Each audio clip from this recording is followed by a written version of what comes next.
Brought to you by Vigor, co-powered by Sensodyne and Vimal. ಬಾಯಲ್ಲಿ ಹೇಳಿ ಕೇಸರಿ. ಇನ್ನು ಹುಬ್ಬಳ್ಳಿಯಲ್ಲಿ ವಿದ್ಯಾರ್ಥಿನಿ ನೇಹಾ ಕೊಲೆ ಪ್ರಕರಣದ ತನಿಖೆ ನಡೆಸುತ್ತಿರುವಂತಹ ಸಿಐಡಿ ಅಧಿಕಾರಿಗಳ ತಂಡ ಇವತ್ತು ನೇಹಾ ನಿವಾಸಕ್ಕೆ ಭೇಟಿ ನೀಡಿತು. ನಿವಾಸದಲ್ಲಿ ಸುಮಾರು 1 ಗಂಟೆಗಳ ಕಾಲ ಪೋಷಕರ ಬಳಿ ಮಾಹಿತಿಯನ್ನು ಪಡೆದರು. ಈ ಮಧ್ಯೆ ಸಿಎಂ ಸಿದ್ದರಾಮಯ್ಯ ಸಹ ನೇಹಾ ಕೊಂದ ಆರೋಪಿಗಳಿಗೆ ಘೋರ ಶಿಕ್ಷೆ ಕೊಡಿಸುವಂತ ಭರವಸೆಯನ್ನು ನೀಡಿದ್ದಾರೆ.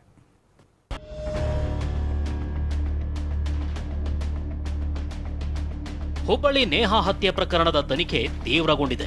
ಇವತ್ತು ನಿರಂಜನ್ ಹಿರೇಮಠ್ ಮನೆಗೆ ಸಿಐಡಿ ಅಧಿಕಾರಿಗಳು ಆಗಮಿಸಿದ್ದು ಪೋಷಕರ ಬಳಿ ಹೇಳಿಕೆ ಪಡೆದುಕೊಂಡಿದ್ದಾರೆ. CID ADGP BK Singh, SP Venkatesh ನೇತೃತ್ವದ ತಂಡ ನೇಹಾ ತಂದೆ ನಿರಂಜನ್, ತಾಯಿ ಗೀತಾ ಹೇಳಿಕೆ ಪಡೆದುಕೊಂಡಿದ್ದಾರೆ. ಈಗಾಗಲೇ ಆರೋಪಿ ಫಯಾಜ್ನನ್ನ ಕೊಲೆ ಮಾಡಿದ ಸ್ಥಳಕ್ಕೆ ಕರೆದೊಯ್ದು ಮಹಜರು ಮಾಡಿಸಿದ್ದು, ಮತ್ತೊಂದೆಡೆ ಫಯಾಜ್ನ ವಿಚಾರಣೆ ಕೂಡ ನಡೆಯುತ್ತಿದೆ.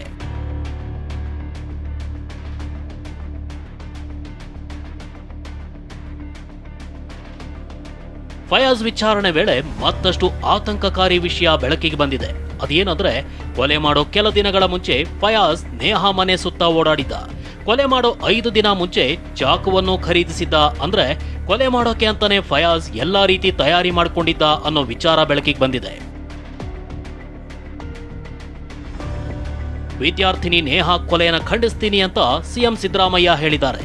ಅಷ್ಟೇ ಅಲ್ಲ, ಕೊಲೆ ಆರೋಪಿಗೆ ಘೋರ ಶಿಕ್ಷೆ ಕೊಡಿಸೋಕೆ ಎಲ್ಲಾ ಪ್ರಯತ್ನವನ್ನೂ ಮಾಡ್ತೀವಿ ಅಂತ ಸಿದ್ದರಾಮಯ್ಯ ಹೇಳಿದ್ದಾರೆ. ಕೊಲೆಯನ್ನು ಈಗಾಗಲೇ ಖಂಡಿಸಿದ್ದೀನಿ, ಈಗಲೂ ಕೂಡ ಖಂಡಿಸ್ತೇನೆ. ಅದನ್ನು ಈಗಾಗಲೇ ಸಿಐಡಿ ಕೊಟ್ಟಿದ್ದೀವಿ. ಆರೋಪಿಗೆ ಶಿಕ್ಷೆ ಕೊಡಿಸ್ಬೇಕು, ಕಠಿಣವಾದಂಥ ಶಿಕ್ಷೆ ಕೊಡಿ. ನಾನು ಪಬ್ಲಿಕ್ ಪ್ರಾಸಿಕ್ಯೂಟರ್ಗೂ ಕೂಡ ಮಾತಾಡಿದ್ದೀನಿ. ಅವರಿಗೆ ಕ್ಯಾಪಿಟಲ್ ಇಂಪ್ರಿಸನ್ಮೆಂಟ್ ಅಂತ ಘೋರ ಶಿಕ್ಷೆಯನ್ನು ಕೊಡಿಸ್ತಕ್ಕಂಥದ್ದಕ್ಕೆ ಪ್ರಯತ್ನ ಮಾಡಬೇಕು ಅಂತೇಳಿ ಪೊಲೀಸ್ನವರಿಗೆ ಮತ್ತು ಪಬ್ಲಿಕ್ ಪ್ರಾಸಿಕ್ಯೂಟರ್ಗೆ ಮಾತಾಡಿದ್ದೀನಿ. ಹೀಗೆ ಹೇಳಿರೋ ಸಿಎಂ ಇಂದು ನೇಹಾ ಹಿರೇಮಠ್ ನಿವಾಸಕ್ಕೆ ಭೇಟಿ ನೀಡಲಿದ್ದಾರೆ. ನೇಹಾ ಪೋಷಕರಿಗೆ ಸಾಂತ್ವನ ಹೇಳಲಿದ್ದಾರೆ. ಮೊನ್ನೆಯಷ್ಟೇ ನಿರಂಜನ್ಗೆ ಕರೆ ಮಾಡಿ ಸಿದ್ದರಾಮಯ್ಯ ಸಾಂತ್ವನ ಹೇಳಿದ್ರು.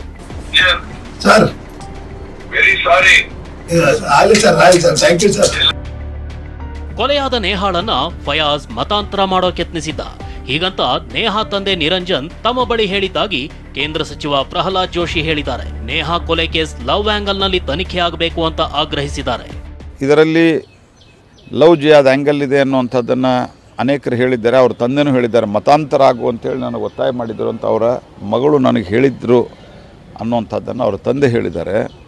ಅದರ ಆ್ಯಂಗಲ್ದಲ್ಲಿ ನಾವು ತನಿಖೆ ಮಾಡ್ತೀವಿ ಅಂತ ಹೇಳಿದರೆ ಎಲ್ಲಿ ಆಗ್ತಾಯಿತ್ತು? ಎಷ್ಟು ಅಸಭ್ಯವಾಗಿ ನೀವು ರಿಯಾಕ್ಷನ್ ಕೊಟ್ರಿ. ಆದರೆ ಇತ್ತೀಚೆಗೆ TV9 ಜೊತೆ ಮಾತನಾಡಿದ್ದ ನೇಹಾ ತಂದೆ ನಿರಂಜನ್, ಫಯಾಜ್ ನನ್ನ ಮಗಳನ್ನ ಪ್ರೀತಿಸ್ತಾ ಇದ್ದ, ತಾನೇ ಮತಾಂತರ ಆಗ್ತೀನಿ, ಮಗಳನ್ನ ಮದುವೆ ಮಾಡಿಕೊಡಿ ಅಂದಿದ್ದ ಅಂತ ನಿರಂಜನ್ TV9ಗೆ ಹೇಳಿದ್ರು. ಇಲ್ಲ, ಅದ ರೀತಿ ನನಗೇನು ಮಾತಾಡಿಲ್ಲ. ಹಿಂದಕ್ಕೆ ನನಗೆ ಈ ರೀತಿ ನಿಮ್ಮ ಮಗಳ ನಾನು ಪ್ರೀತಿಸ್ತೇನೆ, ನಿಮ್ಮ ಸಮಾಜಕ್ಕೆ ಕನ್ವರ್ಟ್ ಆಗಿ ನಾನು ಇದು ಮಾಡ್ತೀನಿ, ನೀವು ಮಾಡಿಕೊಡಿ ಅಂದ. ಆ ಥರ ನಮ್ಮ ಸಮಾಜದಾಗ ಇರೋಂಗಿಲ್ಲ. ನೀವು ಕಾಲೇಜ್ ಬೆಸ್ಟ್ ಫ್ರೆಂಡ್ ಎಲ್ಲರೂ ಕೂಡ್ಕೊಂಡು ನೀವು ಕ್ಲಾಸ್ಮೇಟ್ಗಳದಿರಿ. ಈ ರೀತಿ ನೀವು ವಿಚಾರ ಇಟ್ಕೋಬಾರ್ದು. ಇದೊಮ್ಮೆ ಮಾಡಿಪ್ಪ, ಹಿಂಗೆ ಮಾಡೋಕೆ ಹೋಗ್ಬೇಡ, ನೀನು ಒಳ್ಳೆ ಭವಿಷ್ಯ ಕಟ್ಕೋ, ನೀನು ಭವಿಷ್ಯ ನೋಡ್ಕೋ, ಈ ಯಾವ ಹುಡುಗಿಯರ ಸವಾಸಕ್ಕದು ಬೆಳಕ್ಕೆ ಹೋಗ್ಬೇಡ. ನಮ್ಮ ಮನ್ಯಾಗೂ ನಮ್ಮ ಸಮಾಜನಾಗೂ ಯಾರು ಒಪ್ಪಂಗಿಲ್ಲ, ಮತ್ತು ಆಕಿನೂ ಕೂಡ ಯಾವ ರೀತಿಯೂ ಇದಕ್ಕೆ ಇಳಂಗಿಲ್ಲ ಅಂತ ಮೊದಲೇ ನಾನು ಕೂಡ ಹೇಳಿದ್ದು ಕರೆ. ಸದ್ಯ ನೇಹಾ ಕೊಲೆ ಪ್ರಕರಣದ ತನಿಖೆಯನ್ನ ಕೈಗೆತ್ತಿಕೊಂಡಿರೋ ಸಿಐಡಿ ಟೀಮ್ ಎಲ್ಲಾ ರೀತಿಯಲ್ಲೂ ವಿಚಾರಣೆ ಮಾಡ್ತಿದೆ. ಮುಂದೆ ಅದ್ಯಾವ ಸ್ಫೋಟಕ ಸತ್ಯಗಳು ಹೊರಬರುತ್ತೋ ಕಾದು ನೋಡಬೇಕಿದೆ.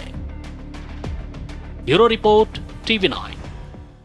Brought to you by Vigor, co-powered by Sensodyne and Vimal. ಬಾಯಲ್ಲಿ ಹೇಳಿ ಕೇಸರಿ.